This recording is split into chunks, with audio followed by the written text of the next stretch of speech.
Once again, we are at the place, and I'm looking at my son. Hello. Hello, Joey. How's it going? What's going on? Just here to talk, man. Okay. Is it okay if I call you man? Yeah. All right. Okay, tonight we are going to just chat. This is not formal or anything like that. We're going to speak poetically most of the time. And so, as my dad would say, don't get your bowels in an uproar if we don't say something that meets your standards of form. So, with that said, welcome, Daryl, to the show. Thank you, man. I like that term. Hey, that brings back memories. That's groovy, isn't it? It is. Yeah. Good to be here tonight. Good to see Joey. Hey, Joey. Hey, Daryl. How's it going, man? It's pretty cool. It's pretty cool.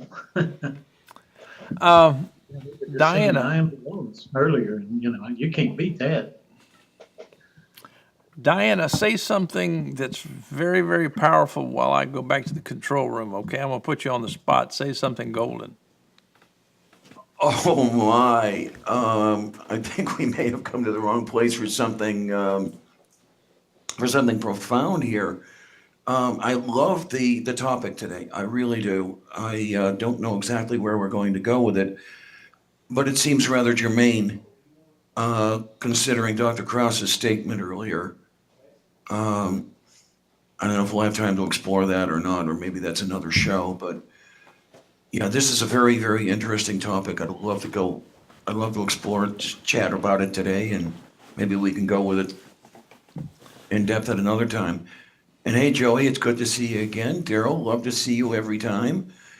And Dr. Jones, love you. Yeah, he's back. I'm back.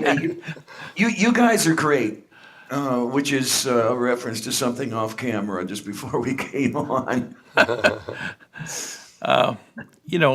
of the things that I would like to do, and I keep talking about it on Facebook, I guess I've lost a lot of desire simply to have atheists on and theists on who want to push their narrative. It's as if it's about conversion and deconversion. And in a context like that, I truly don't think that either team would be listening. It's almost like you have a basketball game and everyone's trying to score points. It's not like I can have Arn Ra on and he's going to listen to what's on the other side of the landscape that he's involved in. I'm not putting down Aaron. I'm just saying that he's gung-ho. And most of the time, he's speaking directly to his fans. And I get that to a degree, but that's more entertainment than it is trying to deal with the question at hand. Would you agree with some of that, Diana? Yeah, there's a lot of the entertainment thing going on now. And there is conversation within the community about that. It seems that a lot of people go on YouTube just to get views. And when you do that, there's really nothing substantive talked about there. Rather, it's just, firing up one side or the other. And I'm disappointed by that. I mean, I discovered the YouTube atheist community, oh God, maybe about 10 years ago. And when I first discovered it, it was a place to come for some good discussion. And that seems to have gone away now. We forgot to say hello to Sylvia, and it looks like she is furious. Yeah, Sylvia. Yeah. Sylvia is Sylvia is it's- furiously in search of a boyfriend. Anybody with a Tom who can help out? We're being a little bit hypocritical here tonight if we say there's not entertainment, because I tell you what, Sylvia is very entertaining. She's a good kitty.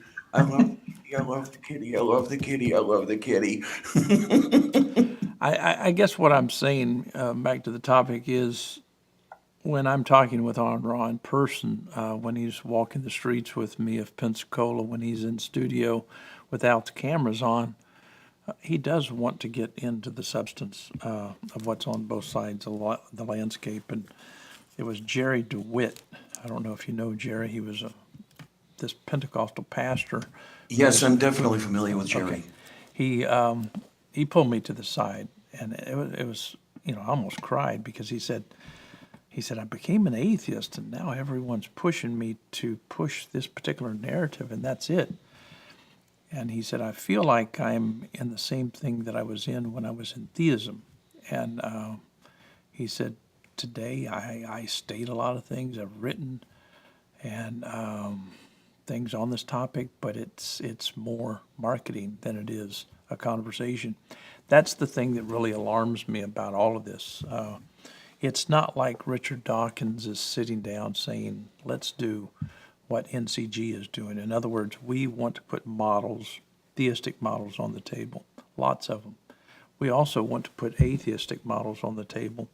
We also want to put suspending judgment, why that might be meaningful. In other words, the title of this program is, Can We Merely Suppose That Some Claim is True While We Explore the Implications?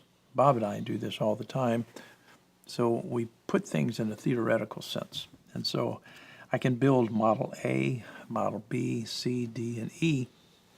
I'm not committed to any of them, but it's something that we do simply to measure out, X, Y, and Z. And so my point is tonight is just to chat a little bit about that, because I think that looking at all of the different models and then looking at the question over and over again, I think that's very, very useful.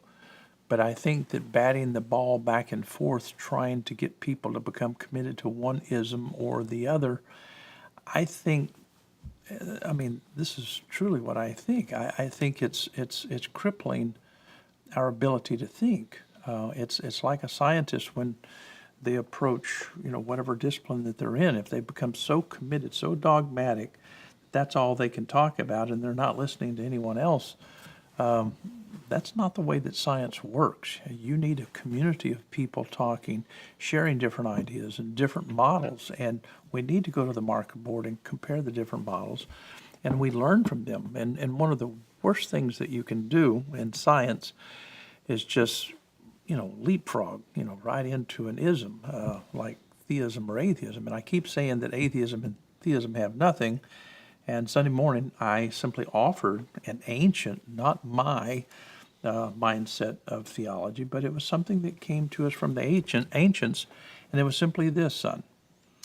I simply said that, can we imagine? In other words, let's pretend for a moment. Let's be honest about this. This is what we're dealing with. We're dealing with a model. We have God. In this sense, we could call God A. We could call God B. I don't care what we call it. We're just modeling. That's all we're coming up with. And so God hasn't been defined, and I admit that, not in this thought experiment, if we could call it that, and it's formally not a thought experiment because it's too sloppy and too messy.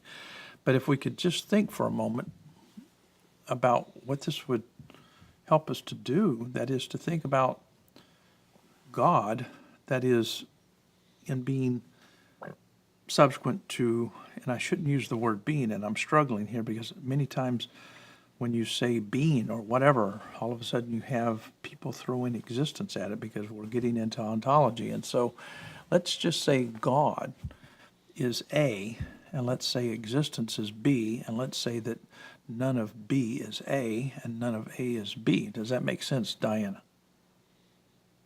I'm still trying to wrap my head around that one, because whenever I'm thinking of let's consider X, what immediately comes to my mind is X exists. Now, is that a valid thing to do? Is there a way to separate X exists from X? I haven't quite found one yet. You seem to have found one. I'd like to know really where you're going with that. how you're going there. Okay, I don't want to spill the can of beans right now on this show. I will in just a couple of episodes, but here's where I'm going in brief. I want to see if we can sit down and talk about existence. I was promised beans. Can we have? Oh, never mind. I'd like to have a conversation about existence without including God. Does that make any sense? I think that's. Oh, okay. Now that makes a bit more sense to me. In other words, yeah, we have a world, a universe existing. Can we leave God out of that while we discuss it? Yeah, let's talk about existence. Is that where you're going? No, I don't think you're on the same page. Okay. Because that is the atheistic discussion that exists. All it is minus God. Where we're tripping up here is to then take that. It's not that God. It is that God doesn't exist, but it isn't that He isn't. Okay, but see, you're struggling with words because anytime that you use an equative, there is an implication that people attach to it without really understanding that words have there's usage, not inherent meaning. And so we're working with, Yeah.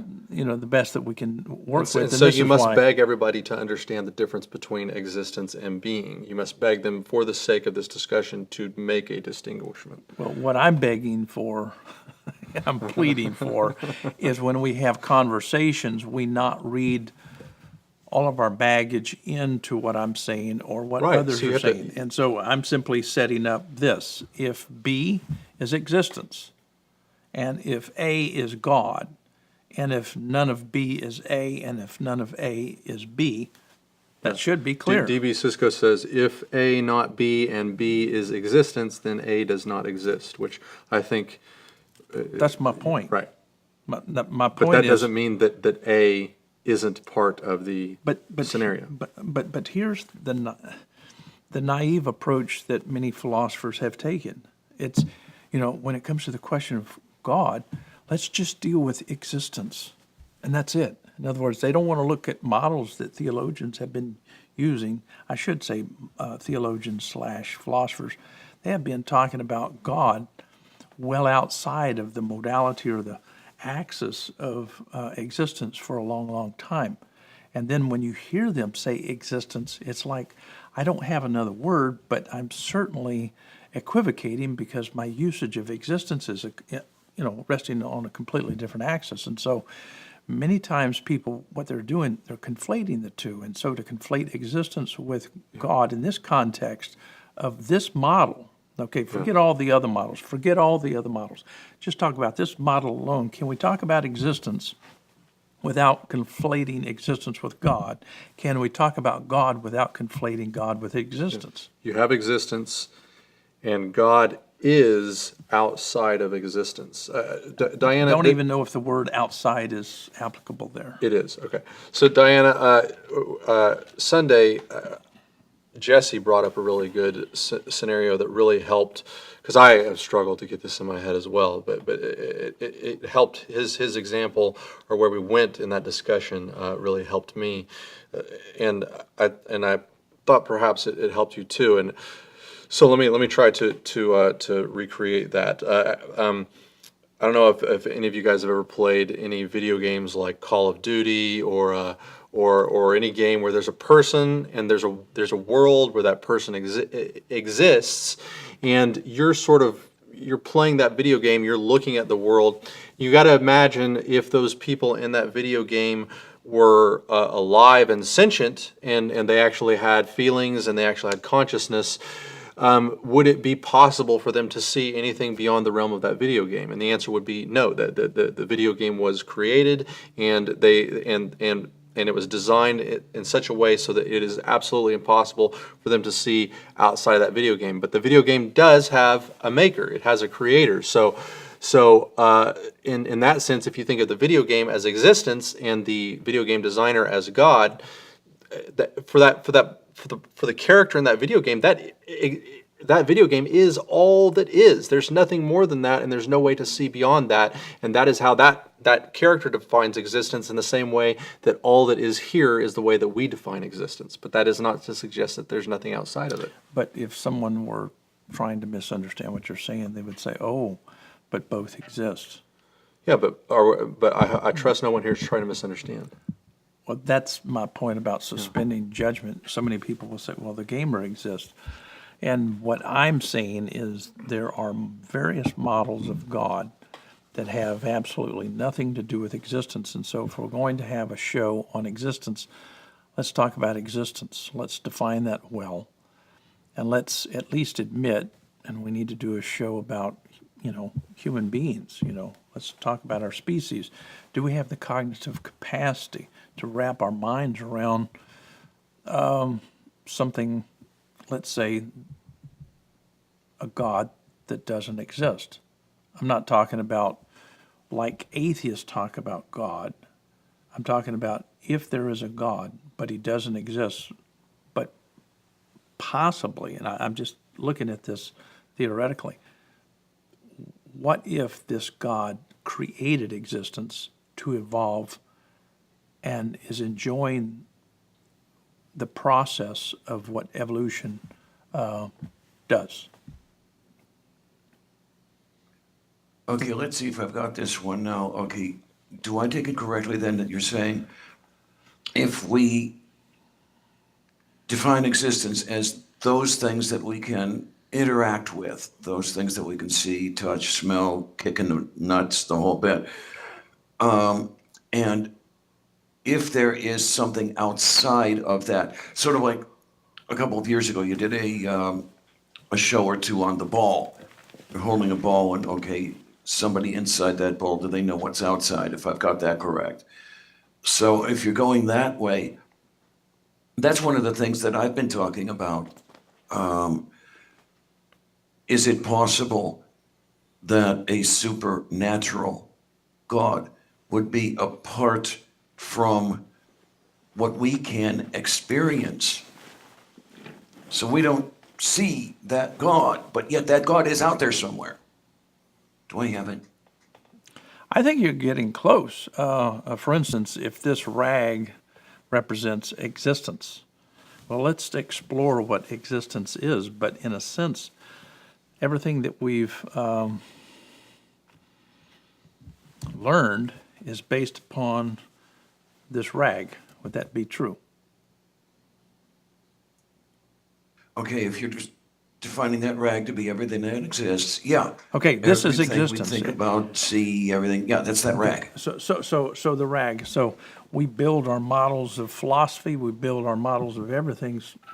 Supposedly, we are banking and we are measuring. We are observing. We are taking scientific method that is in approaching the rag. Correct? So far, I think I've got you. Okay. Now, the ancients would talk about you've got the rag, but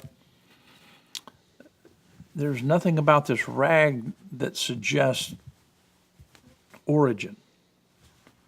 We know what is, we are exploring what exists, but we don't know anything about how existence became. And so theologians were teasing around with some ideas. They were trying to, theorize in a sense. Perhaps there is something much greater than existence. And we could call it, for lack of a better term, well outside of the rag, or well outside of this. But the rag, whatever's in the rag, whatever's part of the rag, we don't know that there's an outside.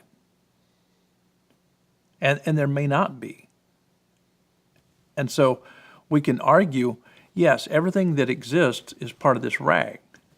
And so we keep pushing the envelope, we keep stretching this. Now we see a much larger rag than they saw way, way, way, way back in the days of Jesus. They saw a rag that was quite small, but now we see a much larger rag. But sometimes when I'm talking with people, sometimes they feel as if humanity will ultimately know, as if we will come to ultimate knowledge. I don't think that that's true, because I do think that human beings have a capacity. In other words, we're going to reach a certain point, and then it's going to plane out. Does that make any sense? In other words, I can say with ease that my dog has capacities that I don't? Would you admit that your cat has capacities that you don't, that is within the brain? Oh, definitely. Kitty is omnipotent, in fact, and omniscient. Sure. Okay. So my point is, we admit that, various species, we differ. And I don't know that human beings have the cognitive capacity, that is, of being able to explore the question. And so if we're constrained, that is intellectually, that is because of our brain, how far can we reach? That is toward this question. And I think it's a very legitimate question because we don't have answers for origin. If we start talking about first cause, there are various things that would suggest first cause. We don't, energy doesn't sustain itself, not that we know of these days. We don't have a perpetual motion machine. That is, all of existence is just in perpetual motion, and it's going to continue doing this and that.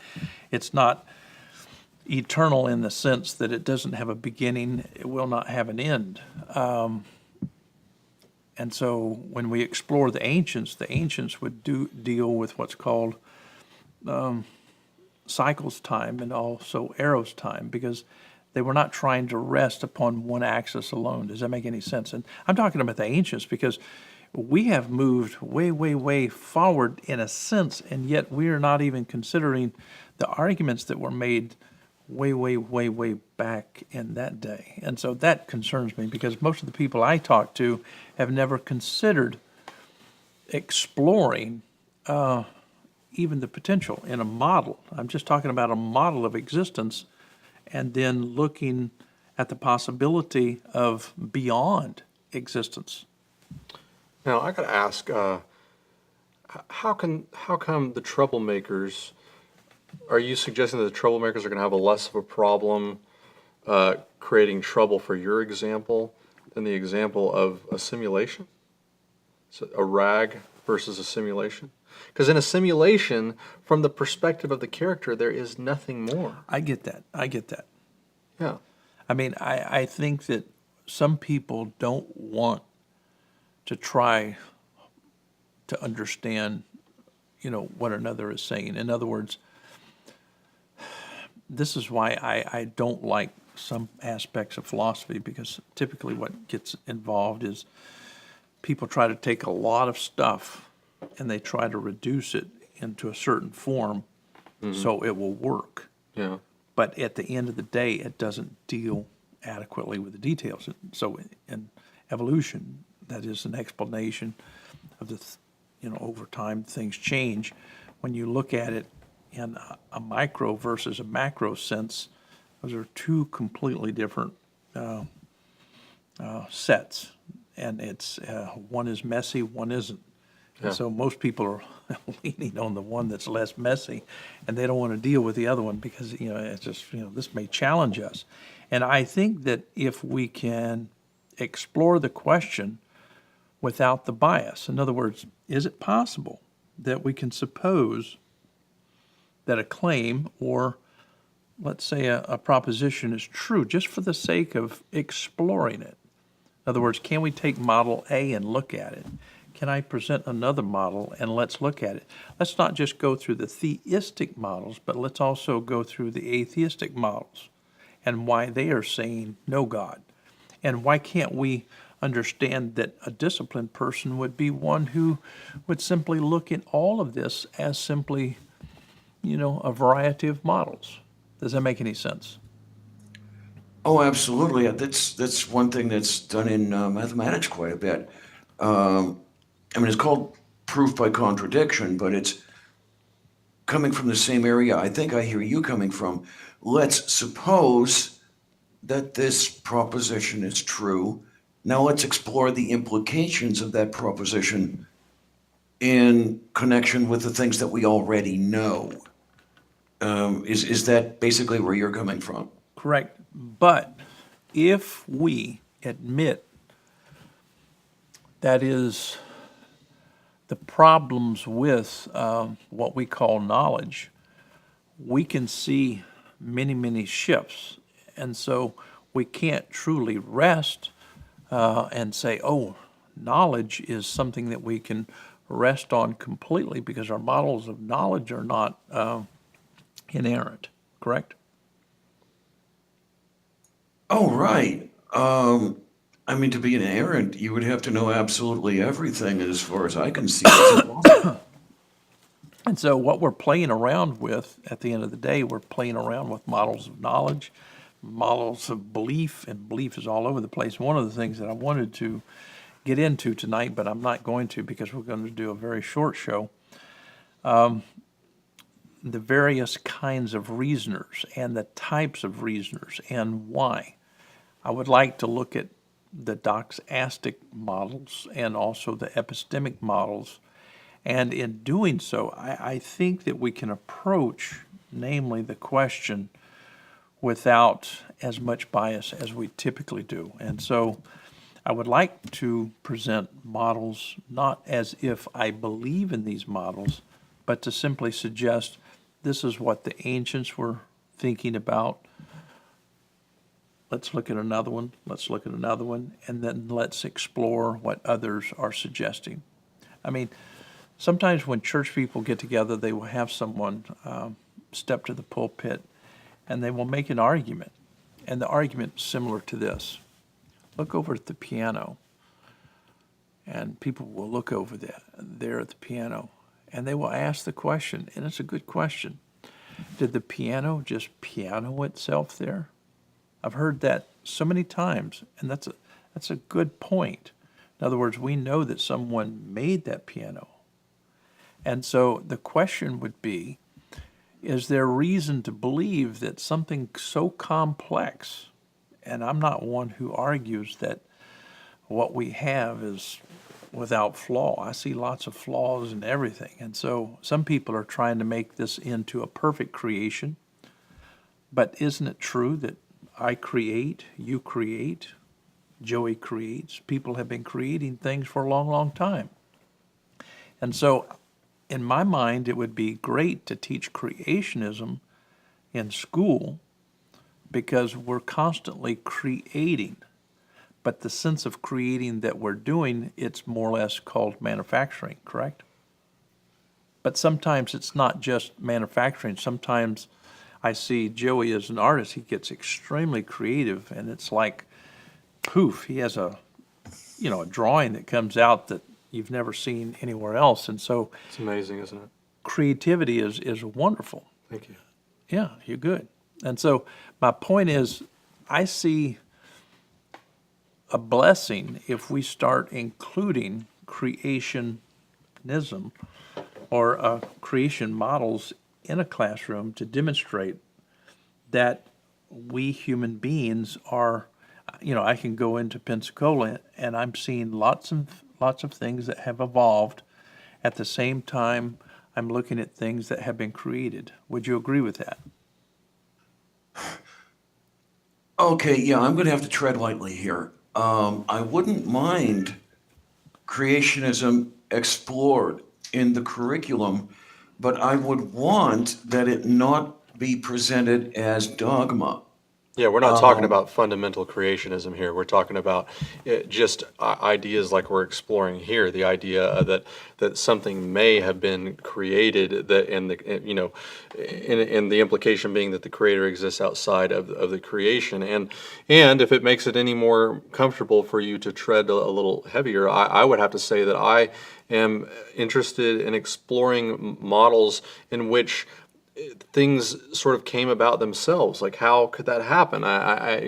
When I first heard about Lawrence Krauss's book and how he sort of proved that things could come from nothing, I went and read that book. And I normally don't go and read science or philosophy books, but the question of how could something come from nothing, I find very compelling. It's hard for me to wrap my mind around that. It's also hard for me to wrap my mind around there being a creator, because if there's a creator, then who created the creator? I mean, at some point it seems like something must have come from nothing. So both sides of this argument are very interesting to me.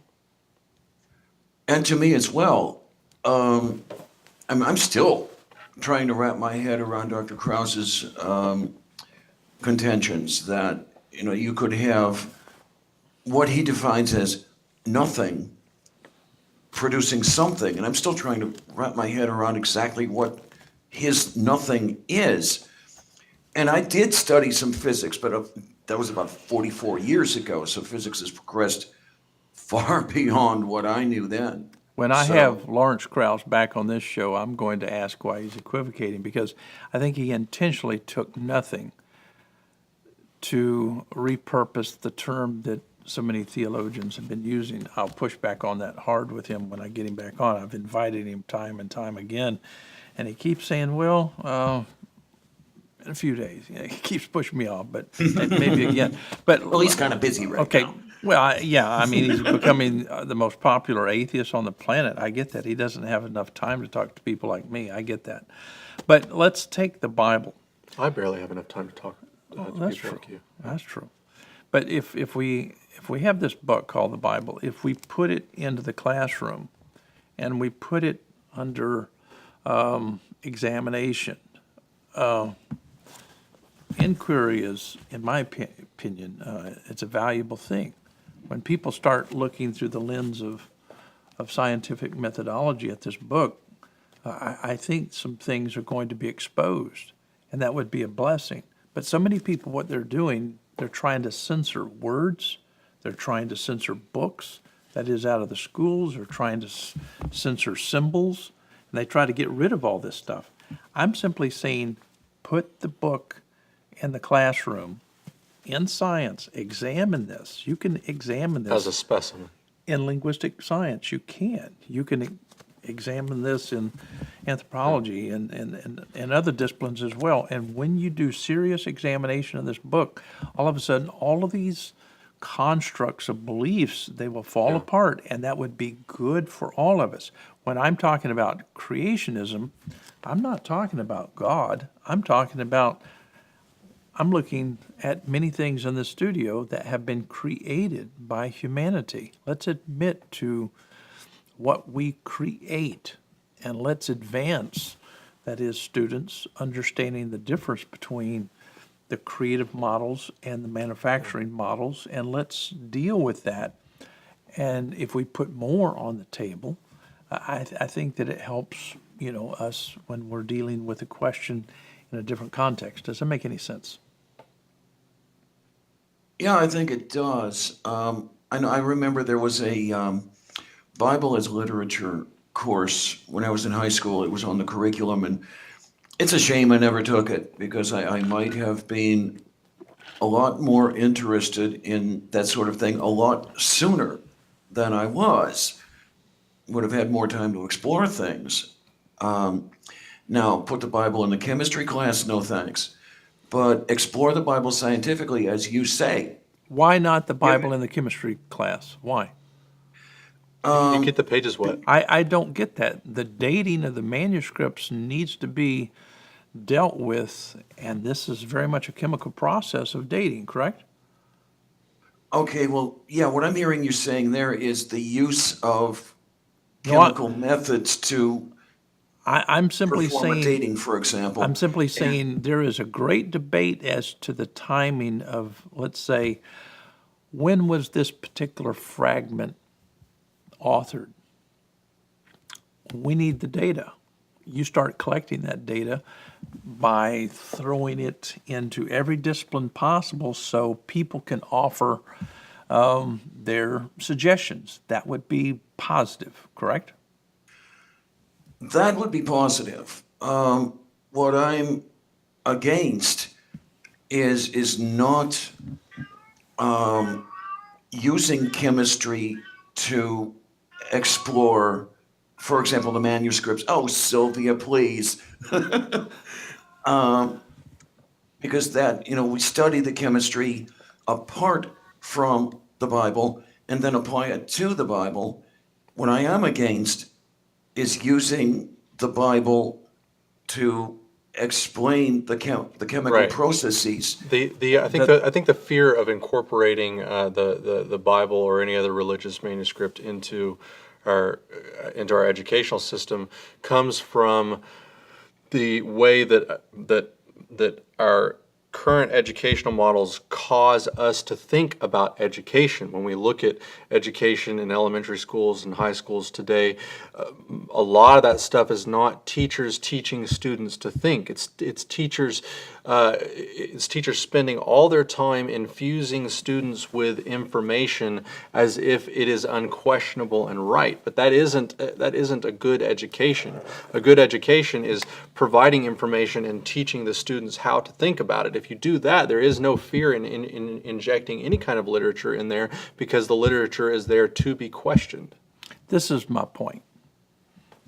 The guy out selling snake oil, the day that was taken, okay, you think that it will cure, it's a cure-all.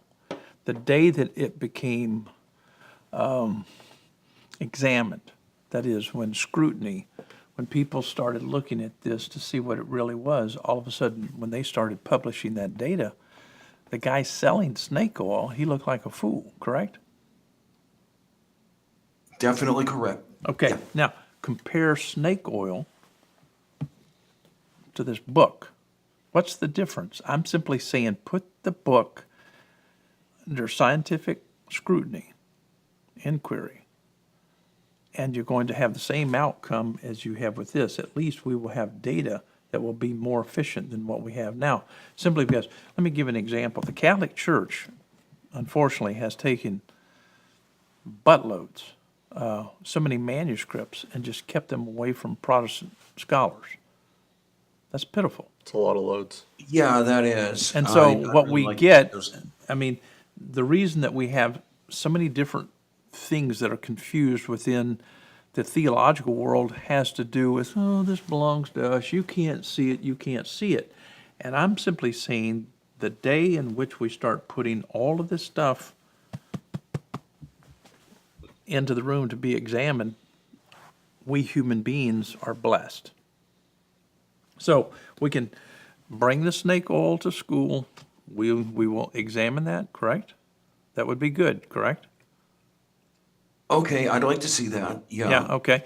I don't know if Bring your you want to see it in Quran, first bring your grade yet. Bible, bring it all. And so we're not practicing what? We're not practicing your religion.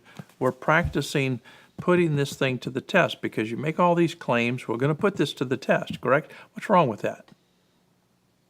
Okay, I don't see anything wrong with that. As a matter of fact, bring all the other holy books into the picture. Yeah. So put the Bibles back in the school. It's the strongest argument against any kind of book burning. So all of I a don't sudden, know. you put the Bible back in the classroom, and people start picking it up, and little Johnny starts saying, oh, what I heard at church, wow, what the teacher said it was completely different. In other words, it's gone through what? Yeah.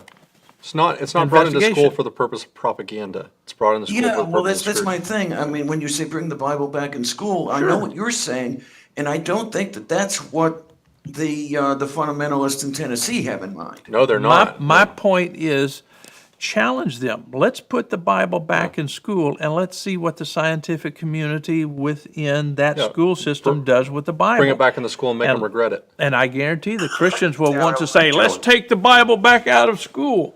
The ones trying to do the censoring would be the church people, is my point. In other words, these people who want to advocate science, mostly atheists, free thinkers, they're going about this backwards. Put the damn thing in the school. Yeah. Put it back in the system. It's called a twist and pivot. That's a pretty good Okay, point, that's an isn't it? interesting term. Hey, am I making a good point? Happens all the time in judo. Oh, okay. Yeah. You use the opponent's momentum against them. But my point is, let's not, I mean, let's approach this and suspend judgment. Oh, maybe it is the Word of God, but let's examine it. After many years of examining this book through scientific method and practice, I would bet the outcome would be good for our students. What say you? I like that. So I'll you're say for it the again, Bible I back in wouldn't schools? mind bringing them all in. Bring the Mahabharata, bring the Quran, Sure, bring bring it. Oh, what are the Ching and Agata Davida. Zoroastrian texts? Yeah, just bring them all in and take a look at them. Right. And we shouldn't be afraid of creation models. I think we should bring the Buddha in as a Let's special talk about speaker. creation. And so when you have a student who is well trained and understands manufacturing, creation, and all of that, then when they get around people who speak in absurd terms about creation, they will probably go, "Oh my goodness, Dad, Mom, wow, this is weird." Do you see my point? Oh, I see the point, and I think they do too. They meaning the really hardline fundamentalists, because that's exactly what they don't want. And I think that's one of the reasons we don't have that yet. Okay. Even though it would be a fantastic thing to have. Okay, now a person says, "Oh, we finally have the Bible back in, and now we can pray." Let people pray. What is prayer? Communication. I pray all the time. When I get together with my family, I pray. I open in prayer, and I start doing things like this. Joey, I would like to brag about you, and I praise you. I praise not just you, but I praise my daughter-in-law, and I praise my grandchildren. And so I just speak so highly about all of my kids and all of my family and all the people here at NCG. They love to hear me pray because I'm talking about people around me that I really love. And so my prayer life is wonderful. But you don't say amen, so I know you don't mean it. I have said amen. Okay. You guys said amen. You agreed with how great you are. Well, the thing is, you can pray in school all you want. You really can. No, I'm talking about an open prayer. I'm simply saying we don't have to disparage those people who pray. We can pray too. And I find many people in Pensacola, in the Freethinkers Association, they will go down and try to shame people who pray rather than expressing something really positive. In other words, if you're going to give me 5 minutes to communicate something, I would like to communicate something to uplift, encourage, inspire humanity. That's what I'm about, okay? When it comes to science, put the Bible back in the classroom. Put it under scrutiny. Put it under the microscope. And you know what you're going to find? A lot of what I've been teaching on this show. And what's going to happen to those students when they listen to all of the what? David Koreshes? We've got a lot of David Koreshes here in Pensacola. The largest Baptist church has a David Koresh. You're talking about, if you think David's a nutcase, you ought to hear some of the pastors here in this city. They tell the most absurd things. I mean, unbelievable things. If I ever get down to see you guys, I want to sit in the back row of one or more of the churches down there just to hear with my own ears what they are saying, because all I get right now are reports of what they say. I'm sure you could find the same thing wherever you are. You just go in and listen. You're gonna half of your pastors are insane on average. You know, my father-in-law always asked me to pray before the Thanksgiving meal, and for the past couple of years, I've asked God to smite those who cook the food if it didn't taste delicious. And I really have, and I'm not sure how much longer he's going to ask me to pray. Oh, that's beautiful. I'd have to be really careful about preparing a Thanksgiving meal for you guys. So, one other question to you, and I want to go to Daryl. Why can't I talk about these models and get people along with me to suspend judgment? Let's just look at the models without saying, "Oh, I'm a theist. Oh, I'm an atheist." Why can't we explore the models and approach this scientifically? A lot of people are afraid of that. Well, I thought the atheist community was all about reasoning. Why not approach the question scientifically? I think people, especially, I think the most atheists are locked into one model of intelligence. They look at intelligence one way, it's defined one way. If there's anything that goes outside of that model, they think it's stupid. And there's multiple models of intelligence. Well, I mean, the ism bias is horrible. I mean, people are fighting one another. It's us versus them, and If you don't think like we do, you're stupid. I don't know why we can't back up and explore all the different models, not just the models of theism and atheism, but the models of ichtheism, the models of just various ideas that pertain to the question. Someone the other day simply said, well, there's only one question, and the question is, does God exist? Well, I provided the model that I did just to say the great debate is very, very foolish. It's focusing on a minuscule of ideas concerning the question, does God exist? And after I go through many of these models, people are going to say, wow, you're getting me to think about God in a much different context. I'm not trying to sell you on God. I'm not a believer in that sense. I resonate with different stories in these books. I like movies. I like you. I love you. But I'm not given to that. I'm suspending judgment, and I do this in translating. When I go to the Greek text and I'm trying to figure out, I know so many different kinds of genitive functions, and I'm trying to look at it. I can take one hermeneutic and go through that process and come out with one outcome, but I don't put faith in that one hermeneutic. I can use 4 or 5, and I can present 5 different models of teasing out the text. But at the end of the day, that's not my viewpoint. It's just something that is. These are tools that we're working with. Does that make any sense? Oh, that makes all the sense in the world. And it's something I wish I could have got into 40, 45 years ago. Because with what little I'm trying to do now, I really want to get inside the heads of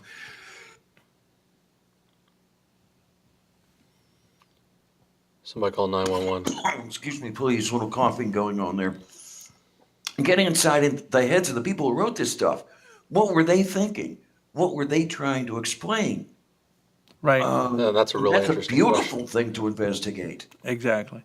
Now, one of our commenters said, I would like teaching the philosophy of science until students are prepared to undertake a scientific exploration of the text with competence. I don't know what all is necessary to do it right. I think you're nailing it. I mean, there are prerequisites before you approach this text. And I would like to say to all of my atheist friends, most of the stuff that's being said, according to what people are reading in this English version, most of it's not even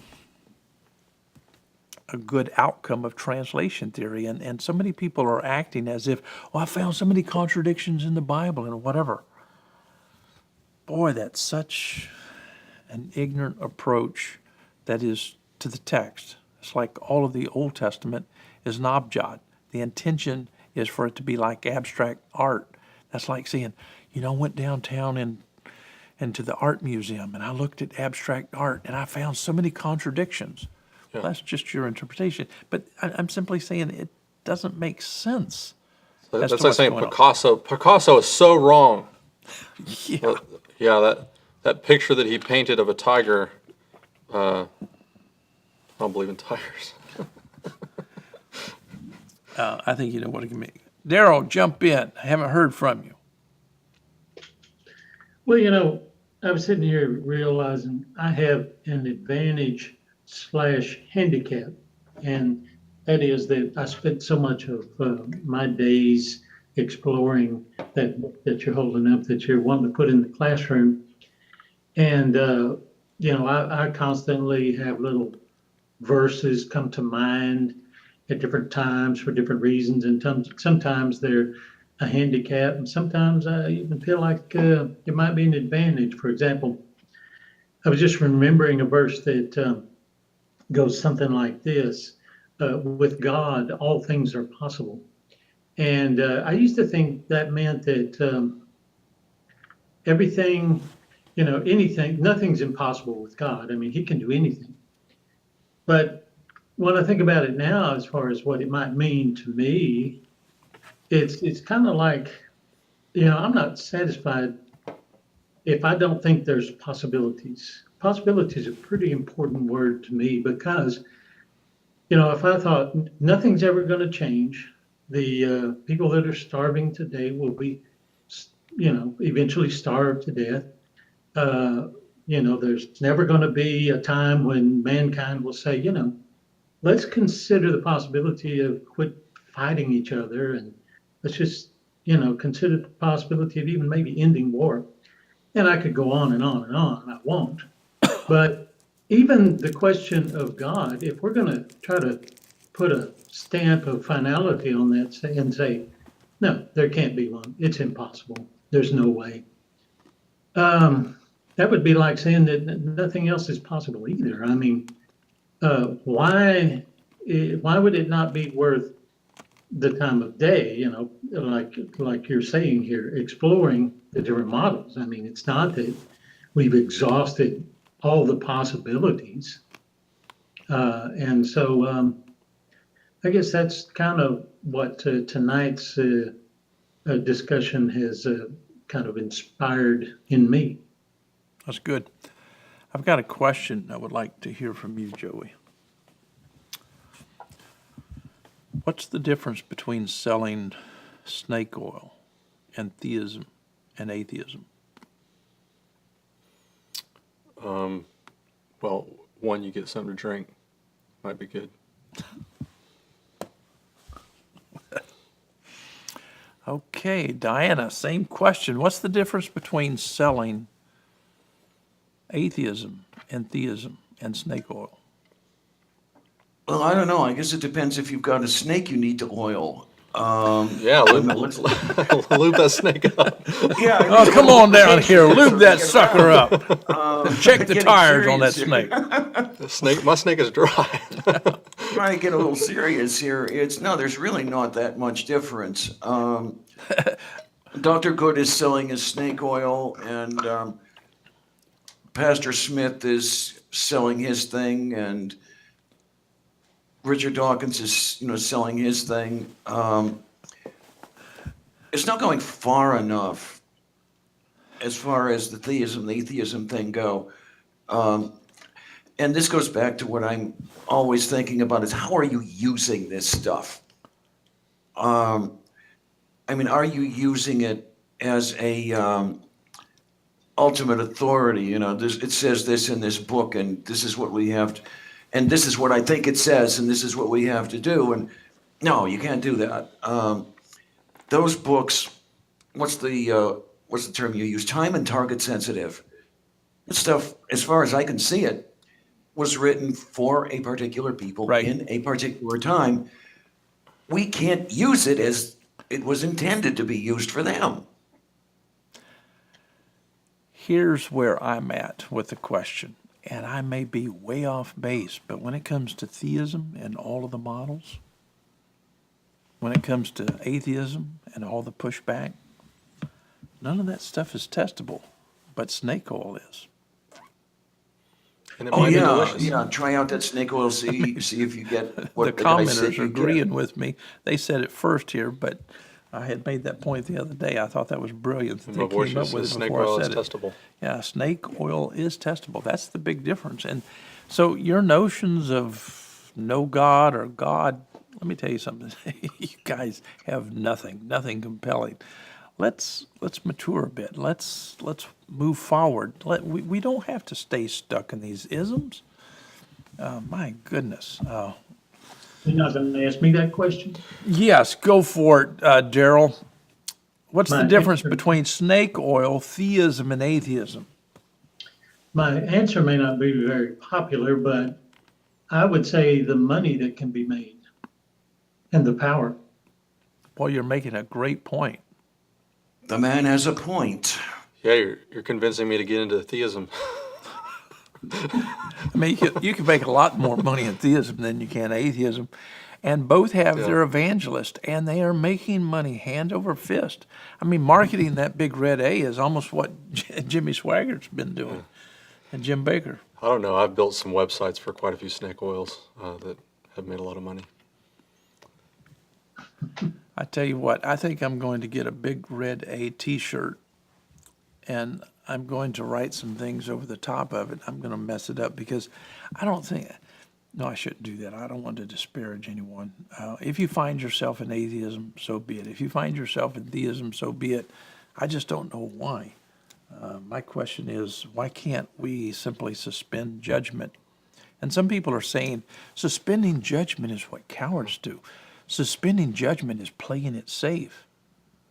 Well, some people are Suspending using the judgment? words atheism and theism for the same reason that we're using words like is in the context of this argument. It's because they're trying to find a word that best defines what they sort of kind of think. You know, it's not like some people are not dogmatic, you know, and they still use the word atheism or theism.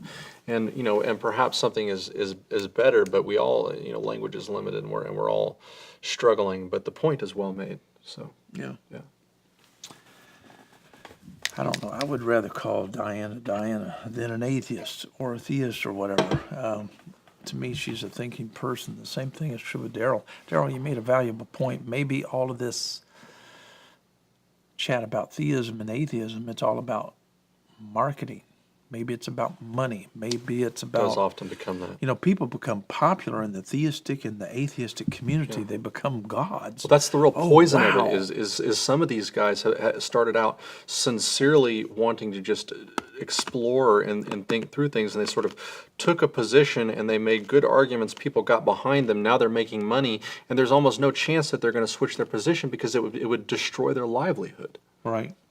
Cisco said, people are terrified to say, I don't know. Yeah. Well, that's, you know, you can look at NCG and see how much money we bring in hand over fist, and that would, you know, we have nothing to sell, and so people aren't Yeah. buying it. Just, And that's our slogan, NCG Studios, I don't know. My three favorite words. Oh, like boy. Why am I having such a hard time making sense out of this? Diana, I keep saying, It's probably because this rag you keep using as an example. yeah, the rag is failing. That's not a good analogy of Ball was better. the ball was better. Okay. Existence, the rag. So the question is, are you on the rag? That's my existence. Okay. That's kind of cute. Okay. That's going to make a few enemies right there. What can we do to change the landscape here? I mean, this is getting a bit ridiculous. I mean, show after show, we even have people trying to go out in the streets trying to use disciplines as a means of creating atheists. I mean, Oh, yeah, we were talking about that yesterday. I would like to get Anthony Magnabosco on, have him talk about what he's doing. I was listening to the video that you had referenced yesterday, and to my ears, it didn't sound like he was selling much. Every now and then it did, but I think he was more or less neutral. I'd really like to be able to get a chance to talk to him about that.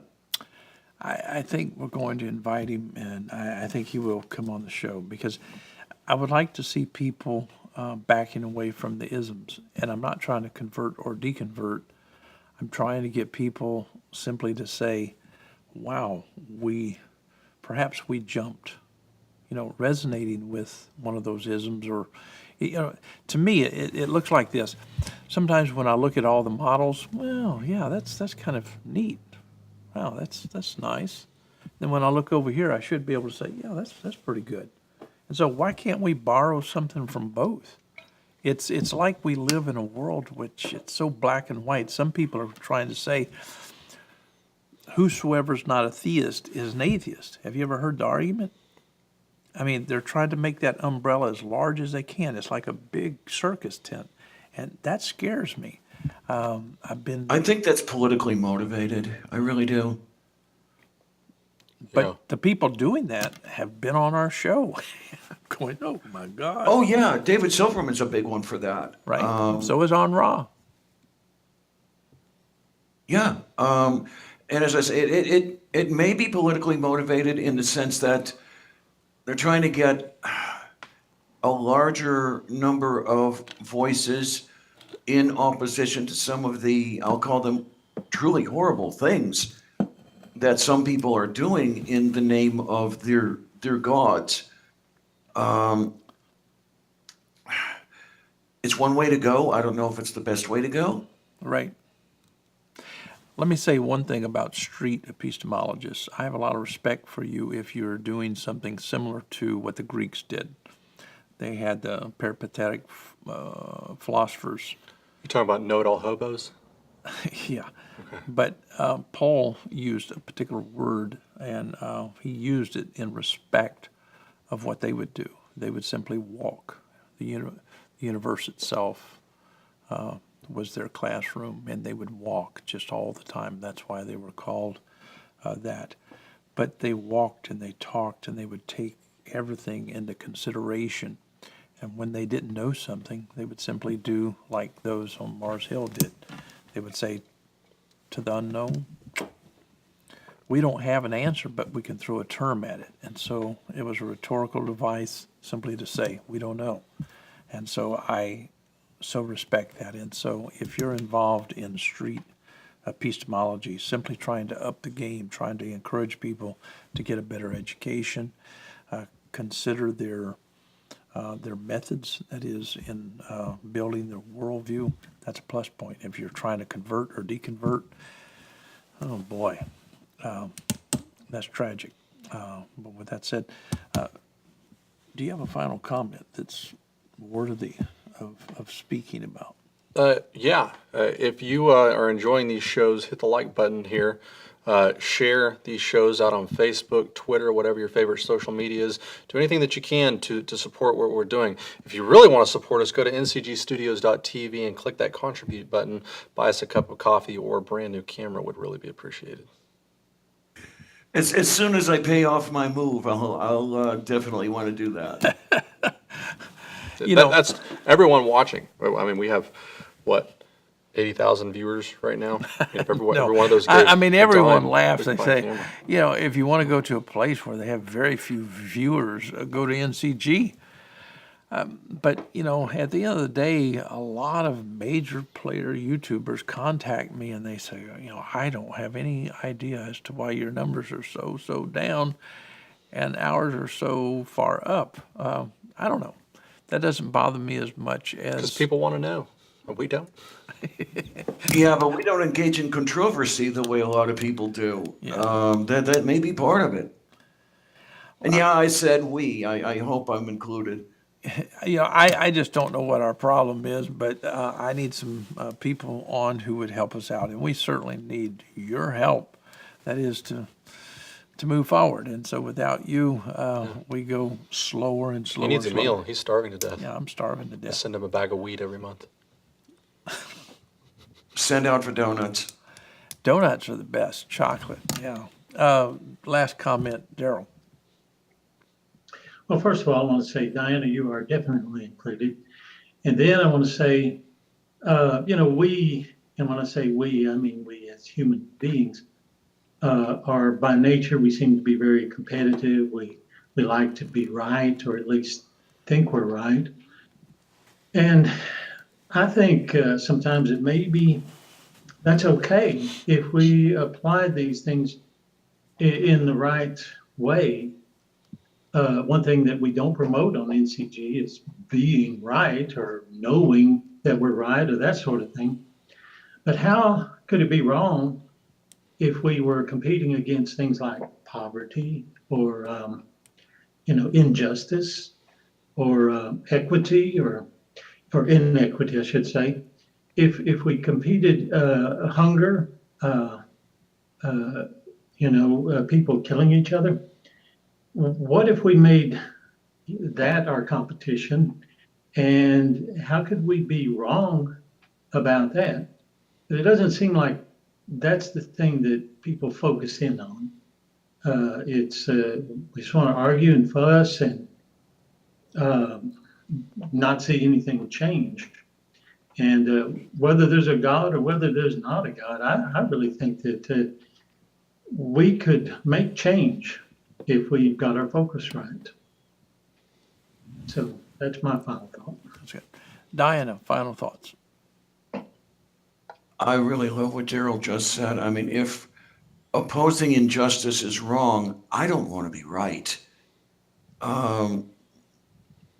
I'd really like to see more of attacking the problems that we have in society, whatever their cause, than going back and forth with my God can beat up your God, that sort of thing.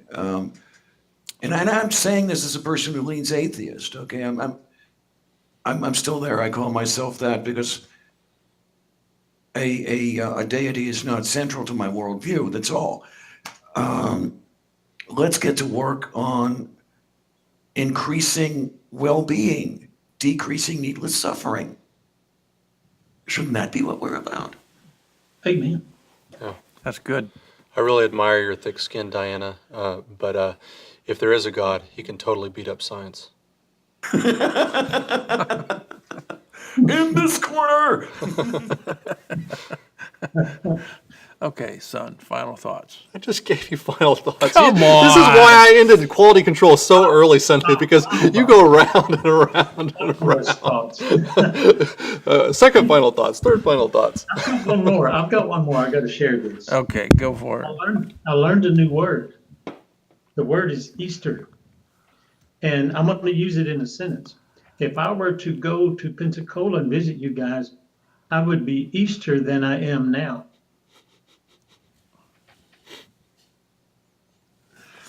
Okay, ladies and gentlemen, That's beautiful. I love it.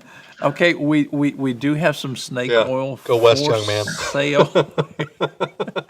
And it has buttons on the other side. You can rub them. And when the tribulational period comes, you can crank it on the end, and it has a flashlight on this side, okay?